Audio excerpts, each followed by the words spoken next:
Premiul va fi înmânat de Adela Ghițulescu, director executiv al Asociației Caritas.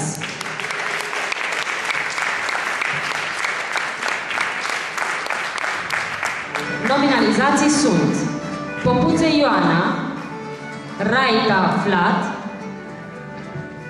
Petricaș Alexandru, Bulzan Adela, Groșan Paula, Mureșan Mariana, Pele Ana și Todorean Cristina.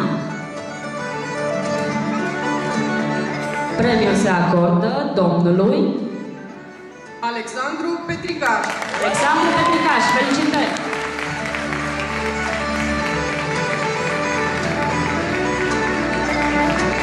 Felicitări, Alexandru!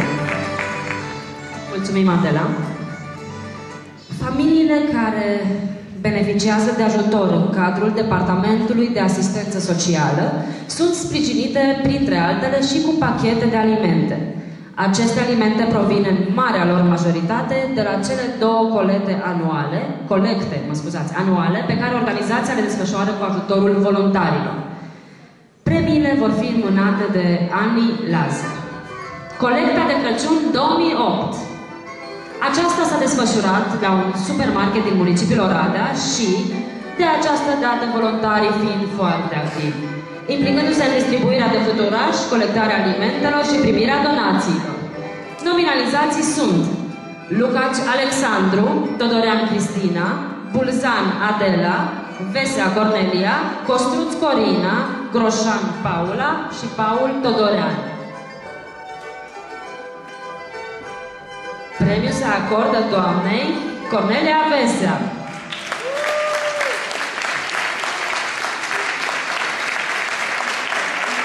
Felicitări!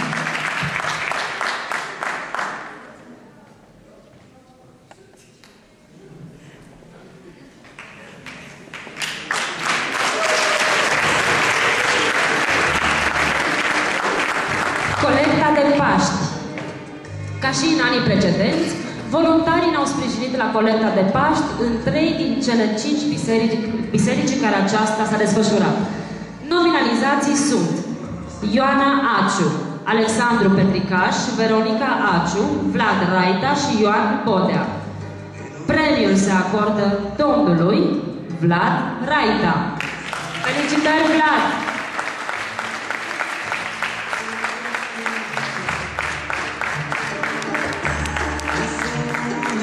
Spune tu. Voluntarul anului 2008. Vlad Raita, voluntarul anului 2008. Felicitări.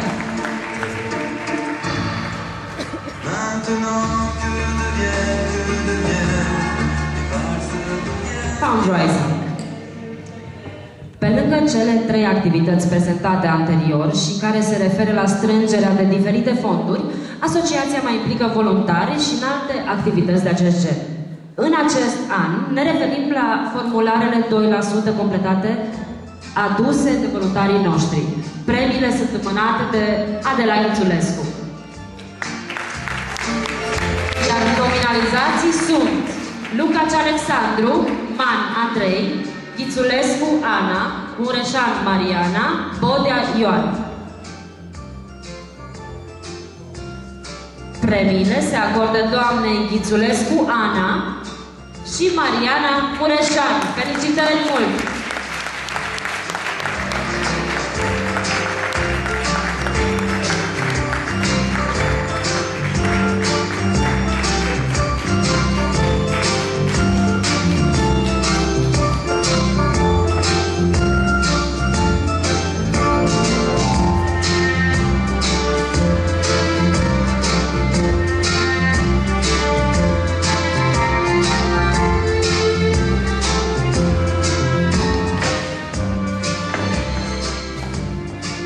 Mulțumim! Croitorie. E ceva ce nu cred că am avut anul trecut. Din acest an, voluntarii Caritas au putut să se implice și în atelierul de croitorie al asociației, o activitate economică ce sprijină serviciile sociale ale organizației. Nominalizații sunt Bencheu Georgeta, Elder Joshua, Elder Tyler, iar premiul se acordă doamnei Becheu Georgeta, care, din păcate, nu a putut să vină în această seară. Felicitări, doamna Georgeta!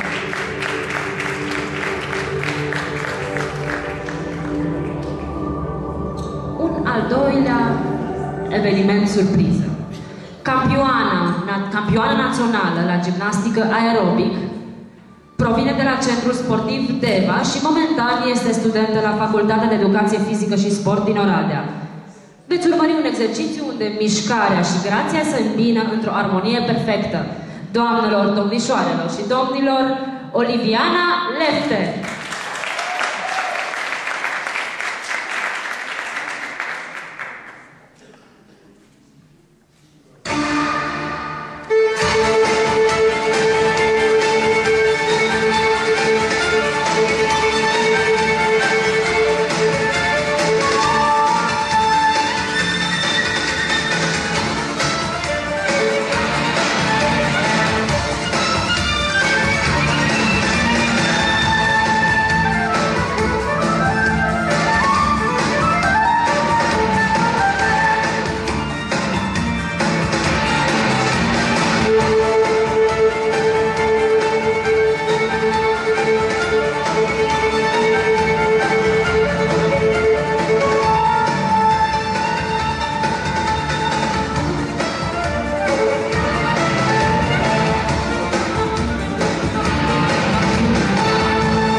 Mulțumim, Oliviana.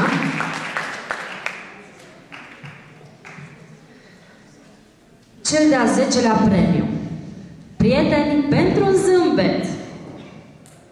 Un program prin care voluntarii clowni realizează vizite la Spitalul de Copii din Oradea, aducând astfel un zâmbet pe buzele copiilor internați.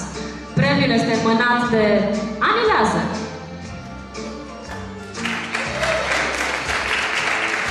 Nominalizații sunt Pușcaș Laura și Lucaci Alexandru. Premiul se acordă domnișoarei Pușcaș Laura. Felicitări, Laura! Clownerița noastră. Hai, Laura!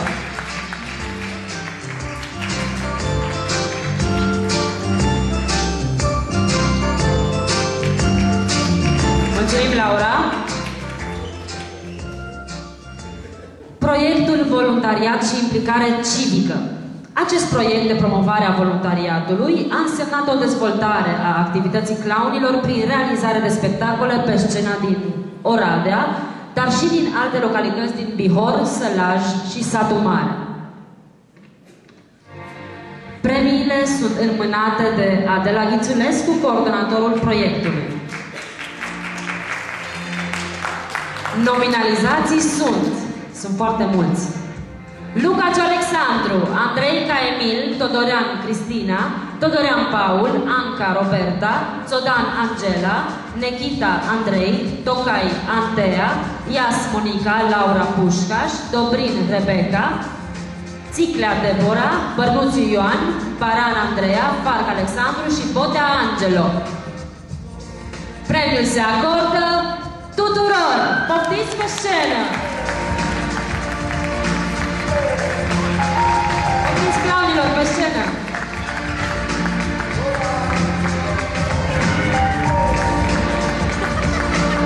Felicitări! Cine dorește să spună ceva? Acum fug de mine. Aici clownul Floricel. Vreau să mulțumesc tuturor florilor din lume și Asociației Caritas Separtea Lorada pentru premiu. Voi vreți să ziceți ceva? Mulțumim, Floricel. Altcineva mai vrea să zică cineva ceva? Nu? Nu? Tu.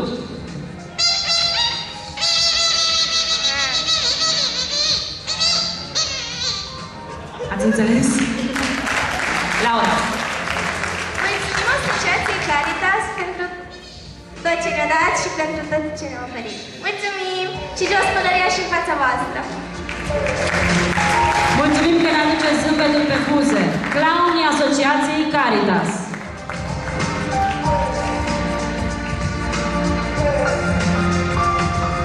Mulțumim! Mulțumim, puteți striga, da.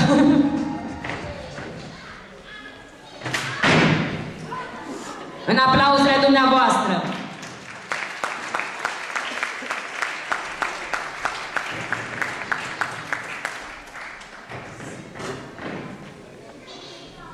Activități administrative. Traduceri, transport de mobilă de la donator la beneficiari, completarea bazei de date. Sunt câteva din activitățile administrative la care voluntarii ne-au ajutat și în acest an. Premiul este înmânat de Adela Ghițulescu, putea rămâne pe scenă, iar nominalizații sunt Chișvasi Simona, Stroie Mircea, Sabău Călin, Purcar Paula și Cristian Andrei. Premiul se acordă doamnei Simona Chișvasi. Felicitări!